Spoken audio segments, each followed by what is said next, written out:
What she uncovered would change both of their lives forever, proving that sometimes, saving one soul can inspire an entire community. When Clara first heard the faint, sorrowful cries coming from the back of the shelter, she thought it was just another abandoned dog longing for a home. But Bruno, the trembling pit bull with soulful eyes, wasn't just sad, he was in pain. His relentless whimpers held a secret no one could explain. As days turned into weeks, Clara couldn't ignore the nagging feeling that Bruno's cries were a call for help, and she was the only one willing to answer. Before we continue, subscribe to the channel and activate the bell so you don't miss any exciting stories like this one. Here, each video is a journey of overcoming an emotion that you won't want to miss. The shelter was quiet, save for the faint hum of an overhead fan and the occasional bark from one of the dogs. Clara, a volunteer at St. Hope Animal Shelter in Denver, Colorado, walked past the rows of cages with a bucket of water and some food trays. Her movements were swift but careful, her eyes glancing into each kennel to check on the occupants. When she reached the last cage, a pit bull named Bruno lay curled in the corner. His body trembled slightly, and his soft, low whines tugged at Clara's heart. "Hey there, big guy," she murmured, crouching down and slipping her hand between the bars to offer a comforting pat. Bruno barely responded, his ears flat against his head, his watery eyes fixed on nothing. Clara's brows furrowed in concern. Bruno had been brought in 2 weeks earlier by his previous owners. Their words still echoed in her mind. "He cries all the time. We've tried everything, but he's just a problem. We don't want him anymore." Clara had watched them walk away without a backward glance, leaving Bruno behind with a tattered blanket and a bowl. At first, she had assumed his constant crying was due to the heartbreak of abandonment, a common enough occurrence. But as the days passed, Bruno's behavior began to seem less like sadness and more like a deep, gnawing pain. Something about him wasn't normal. While other dogs barked, wagged their tails, or sulked quietly, Bruno's unrelenting whimpering filled the shelter day and night. His cries were soft, almost apologetic, yet they pierced the air with a sense of hopelessness. Clara spoke to her colleague Joe, the shelter manager, about her concerns. "He's just adjusting," Joe said dismissively. "It's what dogs do when they're left behind. Give him time." But Clara couldn't shake the feeling that there was more to Bruno's tears than just emotional distress. Late that evening, as Clara locked up the shelter and prepared to leave, she found herself lingering by Bruno's cage. His big brown eyes met hers for the first time, and in them, Clara thought she saw a flicker of something, pleading, despair, or maybe a silent cry for help. "I don't know what's wrong with you, buddy," Clara whispered, her voice trembling slightly. "But I promise you, I'll find out." As she walked out into the cold night, her mind churned with determination. Bruno wasn't just another abandoned dog. He was a mystery, a puzzle that Clara couldn't leave unsolved. The following days blurred into a routine for Clara, but her thoughts were never far from Bruno. Every morning, as she entered the shelter, she made her way directly to his kennel, greeting him with a warm smile and soft words. She would slide her hand through the bars, running her fingers gently over his smooth head. At first, Bruno barely reacted. His body remained stiff, and his soulful eyes stared into the distance. But slowly, over the week, his tail began to twitch, a tentative, hesitant wag that grew stronger every time Clara approached. "You're warming up to me, aren't you, big guy?" she said one morning, crouching beside his cage. I knew there was a heart under all that sadness. Yet, despite the faint glimmers of trust forming between them, Bruno's whimpering persisted. It was quieter when Clara was nearby, but the moment she left, the sorrowful sound would echo through the shelter once more. Clara couldn't bear it any longer. She approached Joe again, her voice more determined this time. "Joe, I'm telling you, there's something wrong with Bruno. This isn't just abandonment. He needs to see a vet." Joe leaned back in his chair, rubbing his temples. Clara, we've been through this. We don't have the budget to send every sad dog to the vet. Bruno just needs time. He'll get over it. Frustration bubbled up inside Clara, but she swallowed it down. What if he doesn't? What if he's in pain, Joe? We're supposed to care for these animals. Look, Clara, Joe said, his tone firm, if he's still crying in a few weeks, we'll reconsider. For now, he stays where he is. Defeated but not deterred, Clara left the office and headed back to Bruno's cage. As she knelt by his side, her resolve hardened. They don't see it, but I do, she whispered to him. Something's hurting you, and I'll find out what. Days later, Joe made a decision that crushed Clara. To minimize Bruno's disruptive cries, he ordered the dog to be moved to the back of the shelter, away from visitors and the main kennel area. The back room was colder, quieter, and far removed from the potential families that might adopt him. It's for the best, Joe insisted. No one's adopting a crying dog anyway. At least he won't bother anyone back there. Clara's heart broke as she watched the shelter staff wheel Bruno's cage to the isolated room. His large, round eyes followed her as if begging her not to let this happen. I'll be here, Bruno, she promised, following them to the back. No matter what, I'll be here. From that moment on, Clara spent every free moment with Bruno. After completing her daily tasks, she would bring a blanket and sit beside his cage, whispering comforting words as his cries softened into a faint whimper. But no matter how much comfort she gave, it wasn't enough. His condition seemed to worsen, his cries carrying a deeper note of pain. Clara knew she couldn't wait for Joe to change his mind.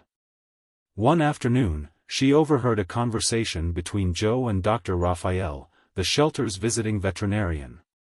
Raphael was due to conduct his monthly checkup on the shelter animals, and Clara realized this was her chance.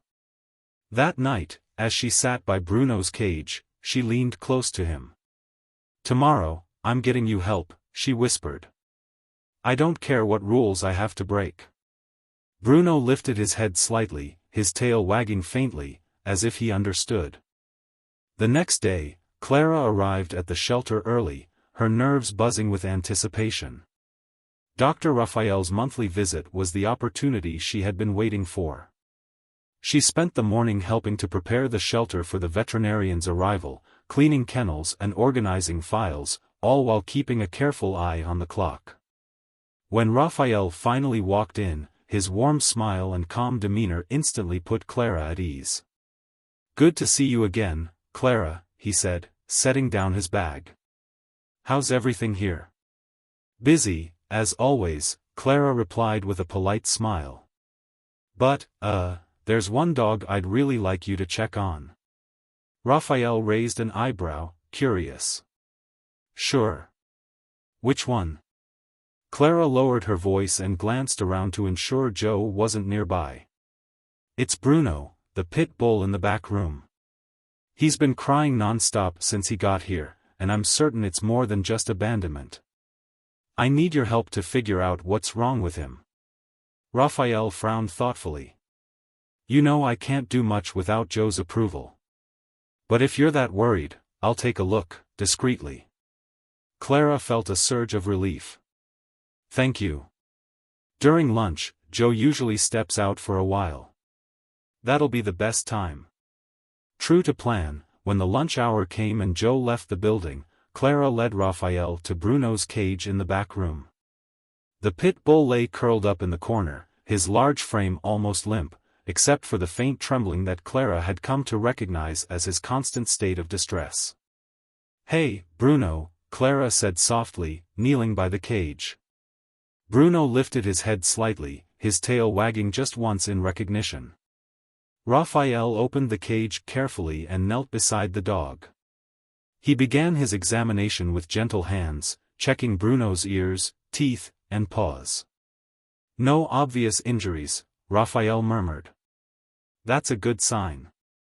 Clara watched anxiously as Raphael continued, pressing lightly on different parts of Bruno's body. When he reached the dog's abdomen, Bruno flinched and let out a low, pitiful whine. Raphael froze, his expression darkening. "That's not normal," he muttered. He pressed again, and Bruno tensed, another soft cry escaping his throat. "What is it?" Clara asked, her voice tight with worry. "There's definitely something wrong internally," Raphael replied, his tone serious. "It could be joint pain, organ inflammation, or even something more severe. Without imaging or blood tests, I can't say for sure." Clara's heart sank. "What can we do? He can't keep living like this." Raphael nodded thoughtfully. "For now, I can administer a pain reliever to make him more comfortable. But Clara, you need to convince Joe to authorize a full examination at the clinic. This dog is suffering, and it's not going to get better on its own." With careful hands, Raphael gave Bruno an injection. Almost immediately, the pit bull released a long, deep sigh, his body relaxing for what seemed like the first time in weeks. He lowered his head onto his paws and closed his eyes, drifting into a peaceful sleep. Clara felt tears sting her eyes. Seeing Bruno finally at ease, even if temporarily, only solidified her resolve. She wouldn't stop until he got the help he needed. That evening, Clara lay awake in bed, her mind racing. Bruno's quiet sigh of relief replayed in her thoughts over and over. Whatever it took, she vowed to herself, she would get Bruno the treatment he needed. The next morning, Clara cornered Raphael before he left. "What do you think it could be?" she asked, desperation creeping into her voice. Raphael hesitated. "If I had to guess, it might be an autoimmune condition. Something that causes chronic pain and discomfort. But that's just speculation without proper tests." "Then let's do them," Clara insisted. "It's not that simple," Raphael said gently. "Tests like that are expensive, and I know your shelter doesn't have the funds. But I'll help however I can. If you can get Joe on board, or if you can raise the money yourself, I'll take care of the rest." Clara felt a flicker of hope. "Thank you, Raphael. I'll find a way. I promise." Clara spent the next few days brainstorming ways to help Bruno. She knew convincing Joe to allocate shelter funds for the costly tests was a dead end. Her only option was to take matters into her own hands. One night, as she sat on her couch scrolling through social media, an idea struck her. She had seen countless stories of animals finding help and homes through viral campaigns. Why couldn't Bruno's story be one of them? The next morning, Clara arrived at the shelter early and headed straight to Bruno's cage in the back room. The pit bull greeted her with a faint wag of his tail, though his usual trembling and sad eyes remained.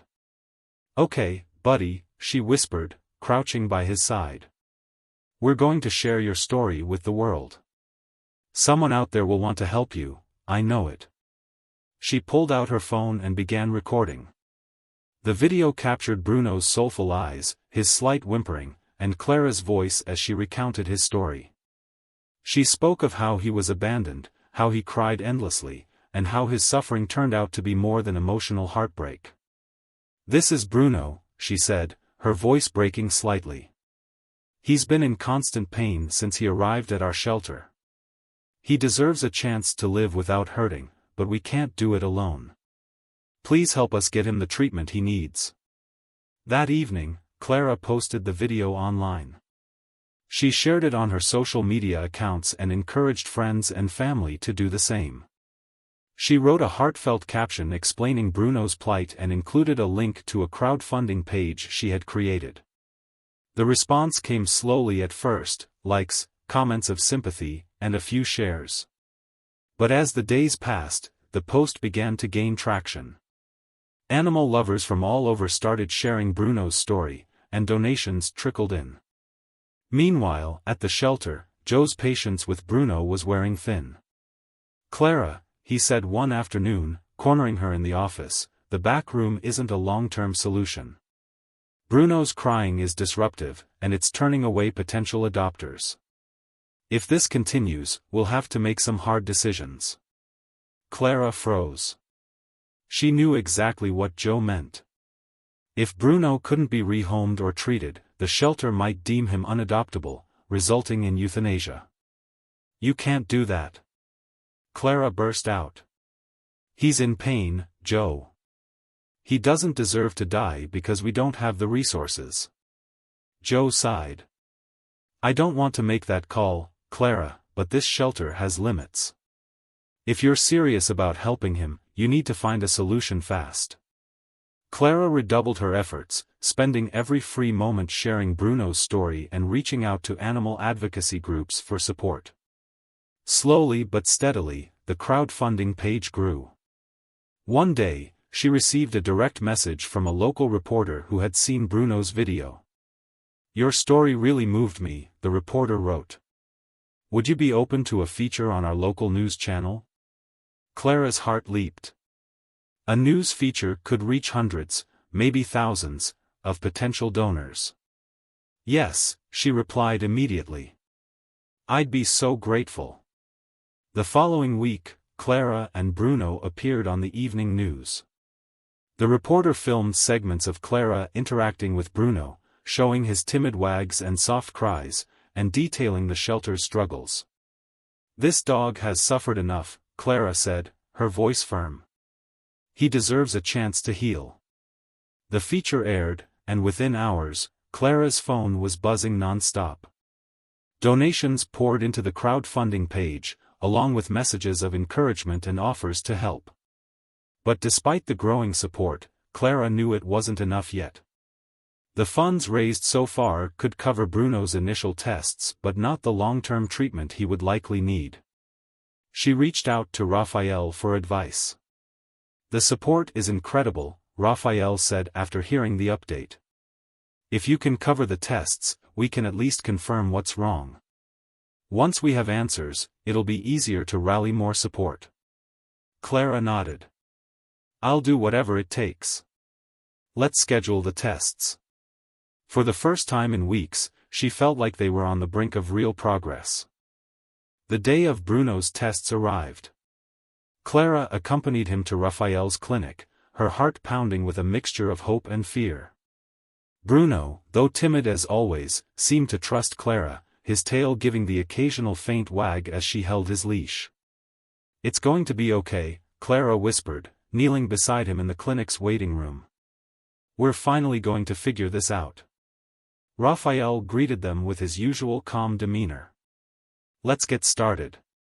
I'll run a series of tests, imaging, blood work, and a physical assessment. It might take a while, so try to relax. Clara nodded, though relaxation felt impossible. As she waited, she paced the clinic's small lobby, her mind racing with worst-case scenarios. Hours passed before Raphael emerged, holding a clipboard and wearing a somber expression. Well, he began, we have answers. Clara's stomach twisted. What is it? Raphael sighed. Bruno has an autoimmune disease. His body is attacking itself, causing inflammation in his joints and muscles. That's why he's been in constant pain. The good news is that it's treatable with medication and proper care. The bad news is that the treatment will need to be ongoing, and it won't be cheap. Clara felt a mix of relief and despair. Finally, they had a diagnosis. But the thought of raising even more funds was daunting. How much are we talking about? Raphael hesitated. It depends on how he responds to treatment, but it could be several $1,000s a year. Medications, checkups, adjustments to his care, it all adds up. Clara swallowed hard, determination sparking in her chest. I'll find a way. I don't care how long it takes. Back at the shelter, Clara updated Joe on the diagnosis. We know what's wrong now, and there's hope for Bruno, she said. Joe nodded, his expression neutral.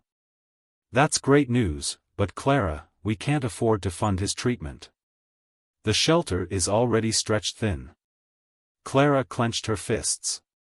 I'll handle it. I've raised money for his tests, and I'll keep going. I just need you to give me more time. Joe sighed but relented. Fine. But the clock's ticking.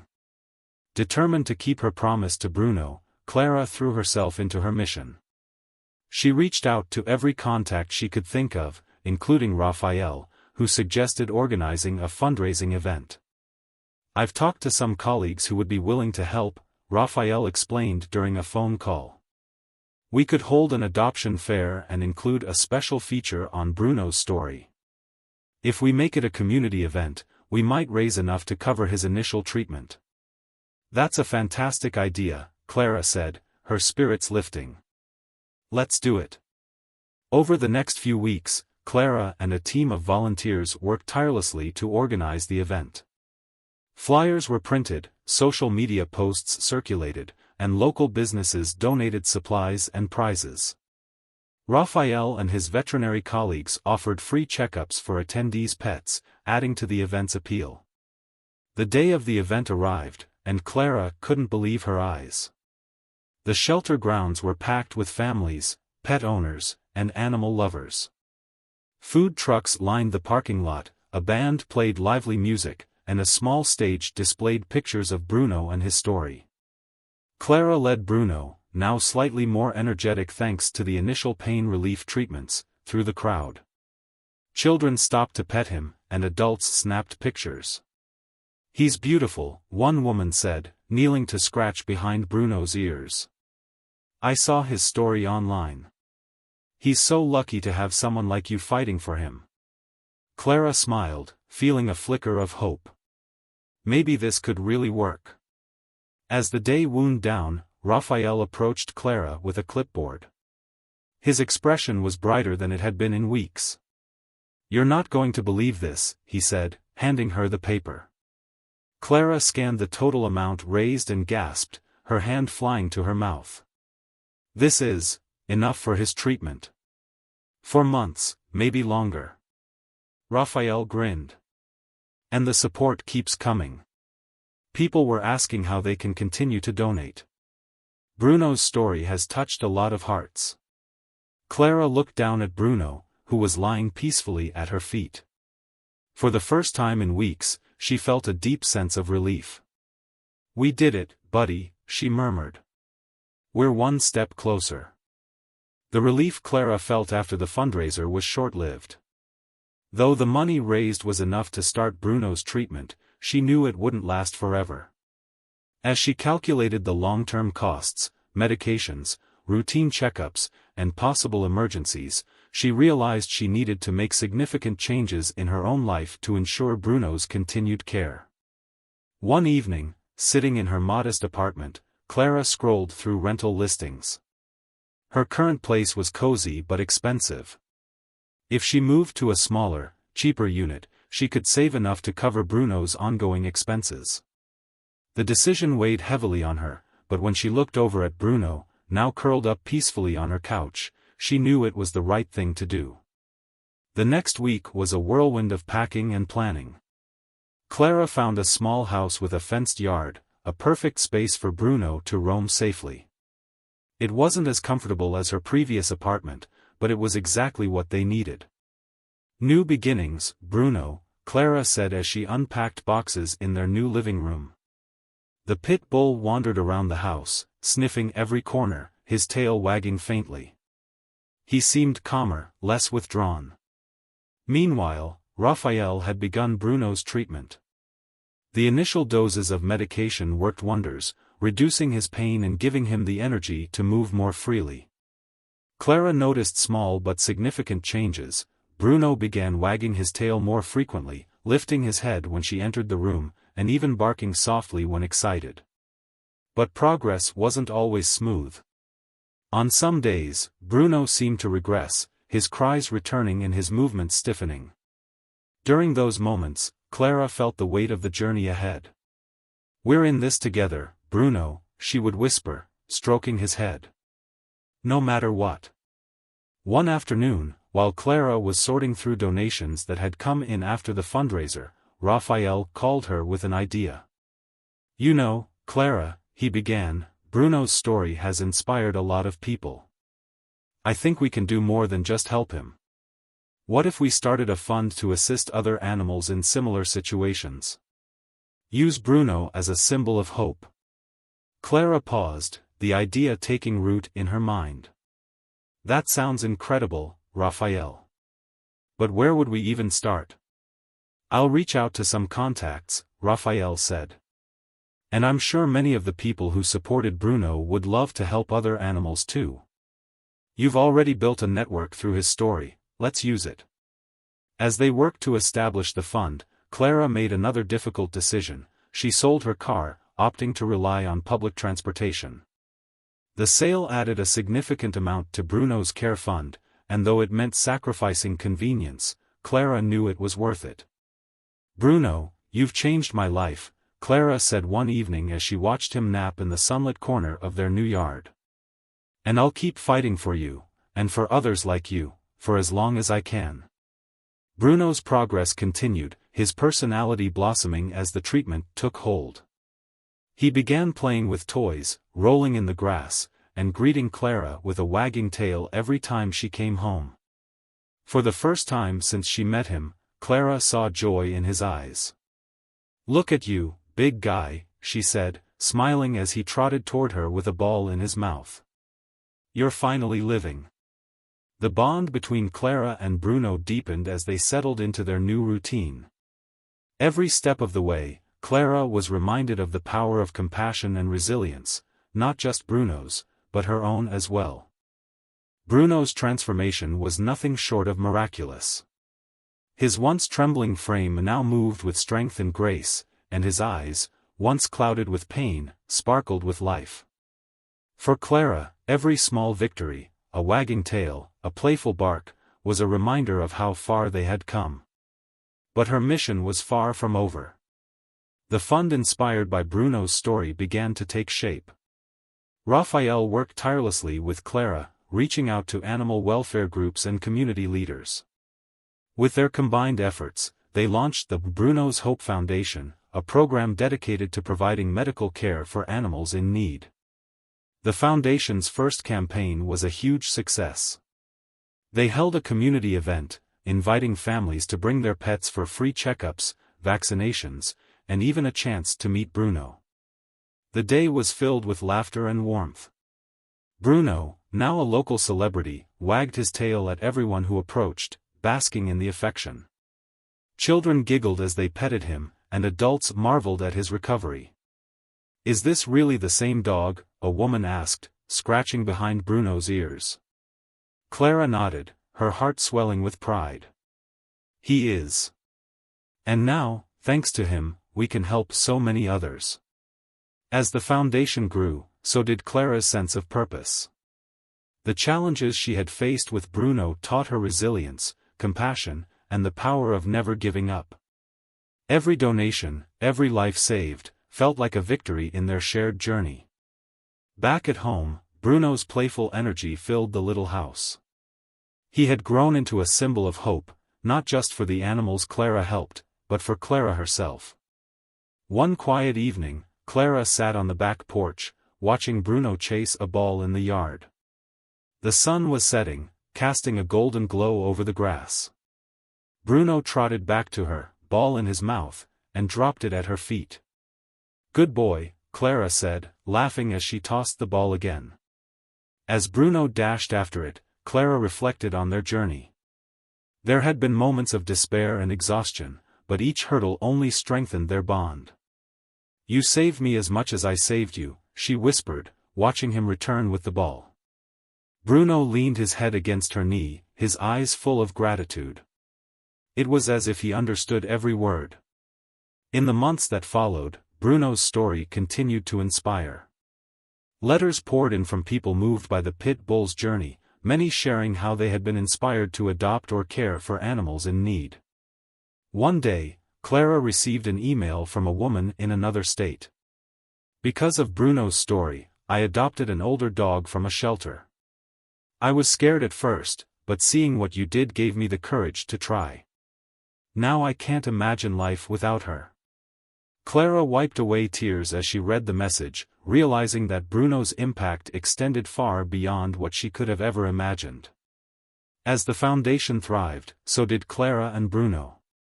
Together, they were a living testament to the power of compassion and perseverance.